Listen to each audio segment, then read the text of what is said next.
Hi, gorgeous lights. Welcome to Spirit Whispers Wisdom. The word for the day is peace today. Now, I kind of have been talking to Spirit quite a lot about the reasons why they keep giving me these words, and I kind of ask it on a daily basis. And they said because very much get used to the repertoire of words that you have in your head. You're very much of getting used to habits and behaviours, and part of mindfulness is actually stopping and pausing and thinking, why do I think the way that I do? Or what's going on for me that I feel the way that I do? And doing that inner self-reflection as well. And what they're doing with the words is they're trying to get you to actually go, how do I think about that word? What do I perceive that word means to me? How do I turn up utilising that word, and where do I, fit those things into my lifestyle, or think about how I actually operate around this. And the word peace is an interesting one for me as well, because I see a lot of people, there's something that radiates off people when they say it to me quite often, is they just want a peaceful existence. But if you're dealing with inner reality manifesting into outer reality, how many people do you think actually walking around feeling very peaceful on the inside of themselves? And therein, actually my grandfather's just said, therein lies the problem, is because the perception of what we think is peaceful is not usually what we actually gift back to ourselves. And he's just saying you can think about peace as being the absence of thought.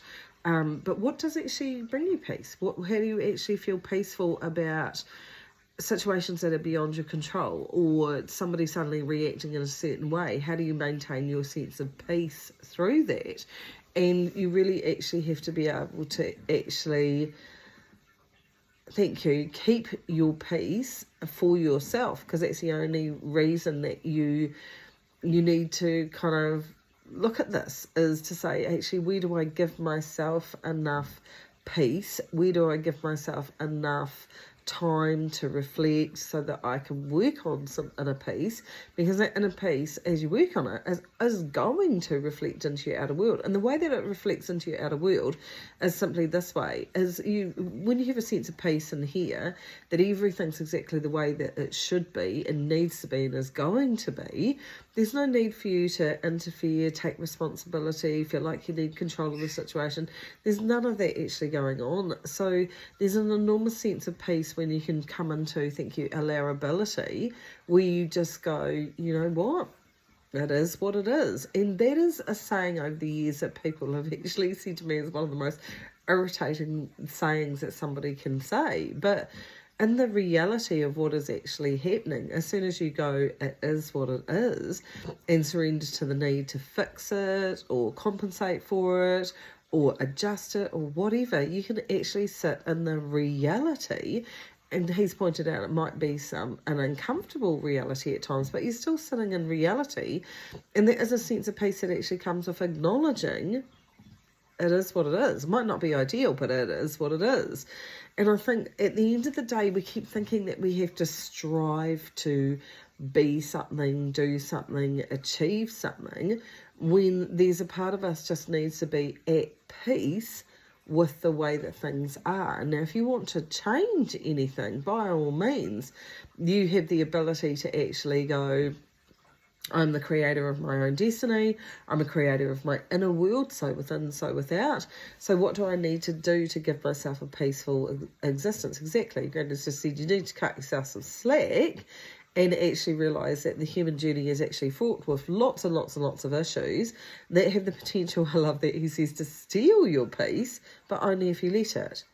Only if you let it. Now, if you're focused on what everybody else is doing around you, how they're turning up around you, what they're saying, what they're doing, etc., etc., etc., you're never going to have any peace. And it's one of the things that I keep seeing an awful lot in the people that say, I just would like a peaceful existence, is that they don't claim any peace. They don't have any really good boundaries with maybe some destructive people that they have around them, or behavioural issues. Like, we all have behavioural issues, and I want to get that wrong. We all have issues that we can potentially bring to the table. But the key about loving people is actually realising that you have your own foibles and actually looking past it and going, do you know what, I'm going to focus on the things that I do love about them rather than the negatives about them, because we've all got them. We've all got them. And I think probably it's about letting those annoyances chip away from you, that chip away at you, beg your pardon, that actually steal your peace. So there's a real need for you to actually understand the peace that you are seeking for externally, perhaps, is not going to be given back to you until you realise that what's happening around you and situations, people, all of those sort of things, they actually belong externally, and they're managed through how you manage things internally.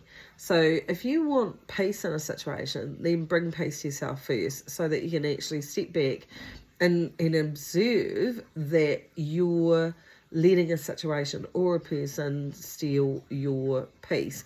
Now, I have done this a billion times in my lifetime.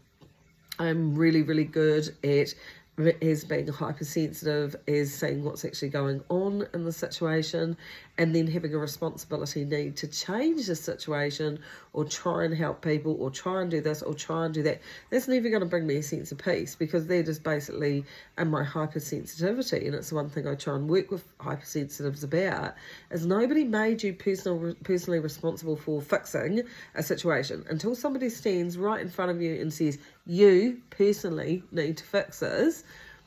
It's not your responsibility. Your responsibility is you. Situations going on around you and people's choices is not your responsibility.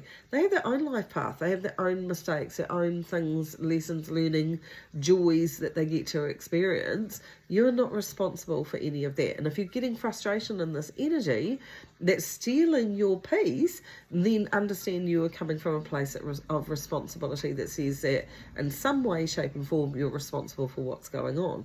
You're not. This is one of the biggest times that I've seen where there's a call and energy for you to start re-parenting yourself personally, for you, in you, about you, so that you can bring yourself back to actual equilibrium on the inside. This is mastery of self, and this is energy that very, very shortly, some people are really starting to get into it and realising that they need to connect with their intuition, connect with their spiritual side, connect with themselves in the most loving way, so that it changes things that are happening in your outer world. People are starting to work at it. But like anything, like learning to, I mentioned that, like learning to ride a bike, you've got to learn to do it. Is it easy? I look back over my own last 8 months and go, holy mackerel, I have learned so much about myself and learned behaviours and inabilities to self-regulate and destructive tendencies that I have actually had. And don't forget, we only see 20% of what we want to see in a person. So we can have a tendency to go, that person's got all their stuff together. No, they don't. But they may be better at actually hiding their stuff, which doesn't mean that they're working on it. If someone is actually better at hiding their stuff, they're just better at hiding their stuff. The peace that we're seeking is the pieces that we put together in ourselves and heal in ourselves, so we come to an inner peace. You have an inner peace, and it awesomely extends out into outer peace. Now, outer peace isn't people not still behaving the way that they normally behave. They're gonna behave that way. Everybody's in this together. But it is about actually being able to actually view that in a way that actually says, that's not going to steal my peace.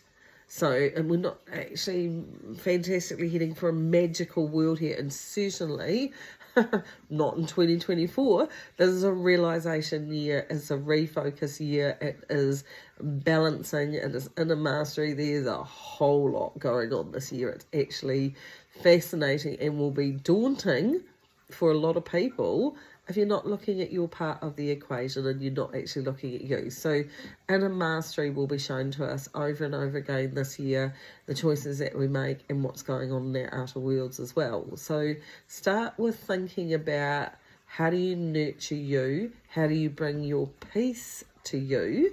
And what does that actually mean to you? What is a peaceful existence on the inside?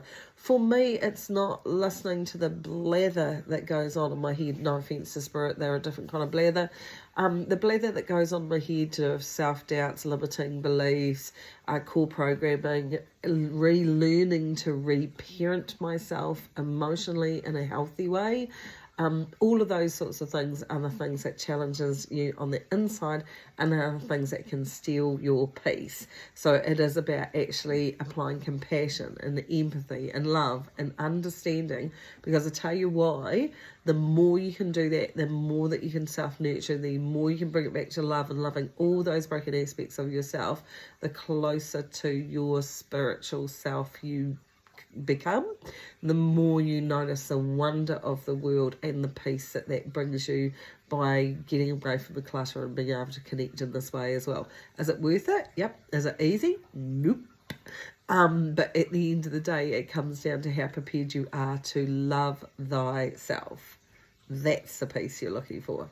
Have a good day.